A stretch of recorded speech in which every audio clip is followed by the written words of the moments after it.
రాష్ట్ర ప్రభుత్వం జర్నలిస్టుల హక్కులను కాలరాస్తోందని ఏపీయూడబ్ల్యూజే నాయకులు ఆరోపించారు. సేవ్ జర్నలిజం డే నినాదంతో అనంతపురంలోని ప్రెస్ క్లబ్ నుంచి గాంధీ విగ్రహం వరకు జర్నలిస్టులు ర్యాలీ చేపట్టారు. గాంధీ విగ్రహానికి వినతి పత్రం అందజేశారు. అర్హులైన ప్రతి జర్నలిస్టుకు అక్రిడేషన్లు ఇవ్వాలని డిమాండ్ చేశారు. జర్నలిస్టులపై దాడులు చేస్తున్న వారిని కఠినంగా శిక్షించాలని కోరారు. జర్నలిస్టుల సమస్యలు పరిష్కరించే దిశగా ప్రభుత్వం చర్యలు తీసుకోవాలని, లేని పక్షంలో పెద్ద ఎత్తున ఆందోళన చేపట్టడానికి కార్యాచరణ రూపొందిస్తామని అన్నారు.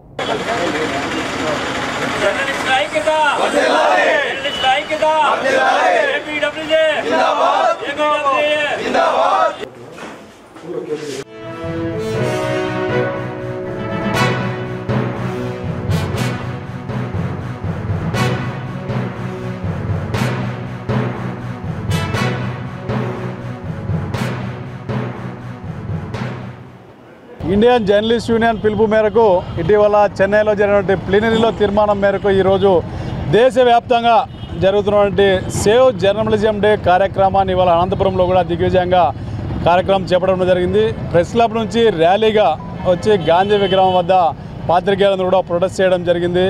పత్రికా స్వేచ్ఛను కాపాడడం, పత్రికా రంగాన్ని పరిరక్షించడం, అదేవిధంగా జర్నలిస్టుల హక్కులను సాధించుకోవడానికి ఐజీఐ ఇచ్చిన పిలుపు మేరకు ఈరోజు ఈ నిరసన కార్యక్రమాన్ని అనంతపురం జిల్లాలో కొనసాగిస్తున్నాం.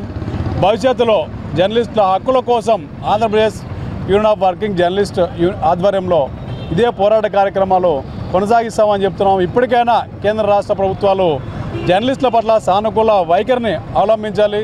జర్నలిస్టులకు హక్కుగా రావాల్సినటువంటి లబ్ధిని ఏదైతే ఉందో ఇప్పటికైనా జర్నలిస్టులకు అన్ని విధాలా చేకూర్చాలని చెప్పి ఏపీడబ్ల్యూజే డిమాండ్ చేస్తుంది.